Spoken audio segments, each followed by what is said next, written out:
Camera might be leaning a little bit. It might not be perfectly straight above my head.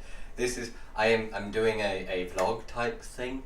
No real reason. Actually, there is a reason. I want to get better at filming and shooting and that kind of fun stuff, and this is gonna be just terrible, but it will give me something to edit. It will give me something to use. I have an alternate head, or a model of my head. I had to do it for art class. That's what I do. I'm an art student. I do art class things. What else can we talk about? Okay, we got Quidditch through the ages. Quidditch.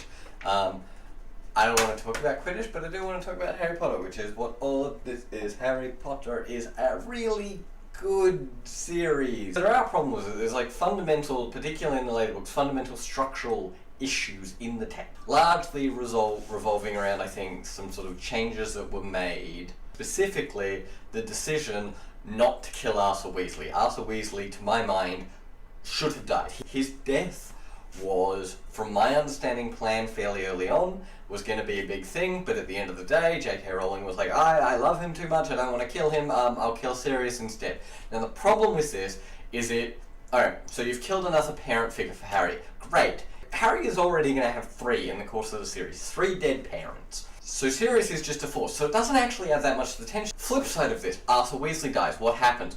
Ron gets a dead family figure. Now Ron gets a lot of hate in the fandom, and I really think this is because Ron fails to complete his arc in a satisfactory way. His story over the course of the books is about jealousy. Jealousy of Harry. Jealousy of Harry's wealth, his fame, and all the things that to his mind he doesn't have that makes Harry special. These things for Harry came at the cost of losing parents, and that's a cost that Ron never understood until now we're getting to where it's good. Arthur Weasley dies, giving Ron that sense. He reacts very poorly, like retreats away from Harry. But then it comes out at the end, you know, like when they're reuniting. He's not dealing with it. His mum's had a breakdown. She's not support for him.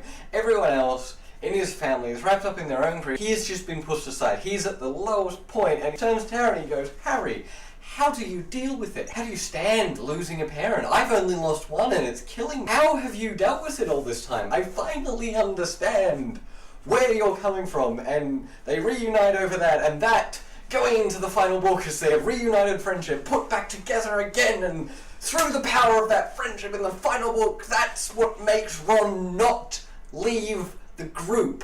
Because when Ron leaves the group in the final book, that is to me the biggest problem with his character, because Ron Singh throughout, like pretty much from Goblet of Fire onwards, is he at some point ditches the group. So him doing this in the end of the story is just business as usual. Like him coming back, he always comes back. That's just business. Who cares? The other big thing is when he comes back, yes, it's a big like him and Hermione making out, whatever, he should not be with Hermione. When he returns, the tension of that scene winds up largely going to Snape. What happens in that scene is they get Godric's sword back, and there's this mystery introduced through the Patronus, which is this doe. The problem with introducing the mystery on that scene is supposed to be the completion of Ron's arc. Ron growing up, him becoming a complete character, his redemptive moment at the end of the series when it all comes forward and finally Ron is the truth, he will always be. I mean, that happens, but rather than thinking about that, the reader's thinking about, could the ghost of Harry's mum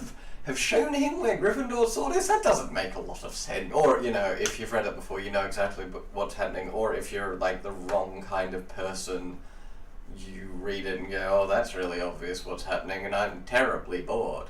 Which isn't me, I'm specifically mocking a friend. Apparently this vlog wound up being about Harry Potter. Who knew? I have pre-scripted rants in my head on pop culture. Harry Potter's one of them. I should film an exit now. Okay, so exit. This video wound up being about Harry Potter. Hopefully it won't be too obvious that this was edited earlier because... Anyway, thank you for watching. Have a nice day. I'm probably not going to upload this every... but, you know, like it by sticking your thumb up, or if I'm in the room and I'm showing you, give me a hug.